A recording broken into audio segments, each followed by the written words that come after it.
GV న్యూస్లో మరి అధికారులు తలొగ్గడం సిగ్గు చేయనట్టు అని టైటిల్తోని యూట్యూబ్లో కూడా వార్తలు కూడా డిస్ప్లే చేయడం జరిగింది. మాకేం సంబంధం లేదు, ఈ ఊరిలోకి అడుగుండ్రి అని అంటున్నారు. మీ డాక్టర్లు ఎట్లా వస్తే చూస్తాం, మేము ఎవడస్తాడో చూస్తామని వాళ్ళ ముంగటిని బెదిరిస్తున్నారు. ఒక స్వామీజీ అట, ఆ స్వామీజీ దగ్గరికి రెవెన్యూ వాళ్ళు పోయి ఫలానా ఊరికి ఫలానా రేటు వీలే ఇవ్వాలని డిసైడ్ చేస్తున్నట్ట. ఇది డాక్టర్కి 1000 రూపాయలు అక్కడ అధికారులకు ఇవ్వాలన్నట. మా ఎమ్మెల్యే గారికి కూడా పెట్టినా, మా ఎమ్మెల్యే గారి దగ్గర ఉండే పెద్ద మనుషులు తీసుమార్ల కార్లకు కూడా పెట్టినా. మరి వీళ్ళందరికీ నేను అవసరమైతే కోర్టుకు ముంచుతానని తెలియజేస్తా. ఇసుక సరిహద్దులు దాటకుండా చూసుకోండి. మంజీరా నుంచి ఇంద్రమ్మ ఇళ్లకు కట్టుకుంటున్న లబ్ధిదారులకు నేరుగా ఇసుక అందడం లేదు. ఈ విషయం పైన అధికారులు అక్కడ ఇసుక సరఫరా చేస్తున్న వారితో కుమ్మక్కయ్యారు అని మద్నూర్ మాజీ ఎంపీటీసీ కరివార రాములు తెలపడం జరిగింది. అయితే ఈ విషయం ఎమ్మెల్యే గారికి కూడా చెప్పడం జరిగింది. మరి ఎమ్మెల్యే గారు పట్టించుకోవడం లేదంటూ కూడా ఆయన చెప్పడంతో మరి పరిస్థితి ఎమ్మెల్యే గారికి పట్టించుకోకుంటే ఎట్లా అని మీద ఆయననే మాట్లాడినా. నేను మొన్నటి రోజున ఏదైతే ప్రభుత్వము ఇందిరమ్మ ఇండ్లు విషయంలో ఇసుక ఫ్రీ అని చెప్పి దాన్ని ఏ రకంగా సప్లై చేయాలి అనే దాని గురించి మొన్న సోషల్ మీడియాలో నేను చెప్పడం జరిగింది, వీడియో చేసి.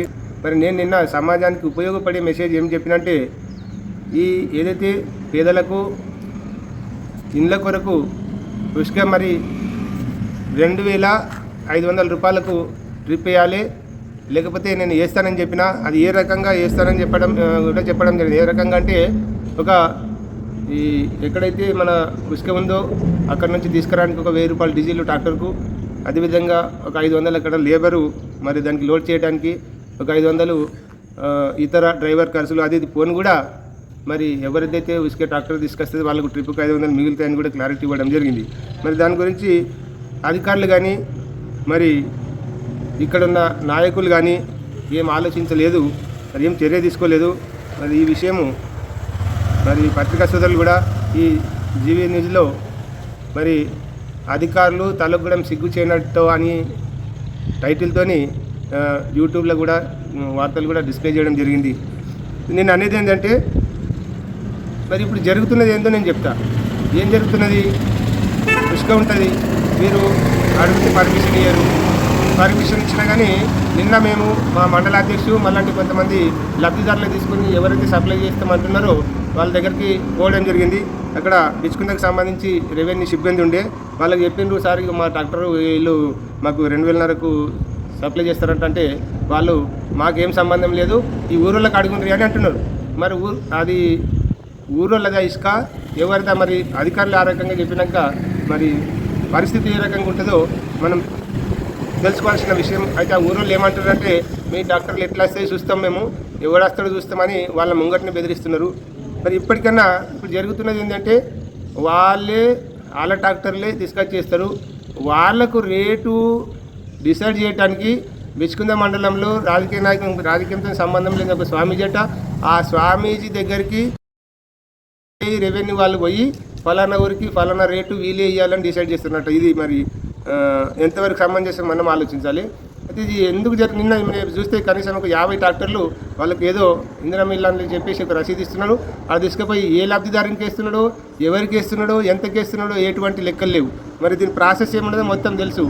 అక్కడ లోడ్ చేసినప్పుడు రెవెన్యూలు ఉండాలా, ఆ గ్రామంకు సంబంధించి అక్కడ లబ్ధిదారుని ఖాళీ చేసినప్పుడు అక్కడ సెక్రటరీ ఫోటో దించుకొని రిపోర్ట్ ఇవ్వాలా.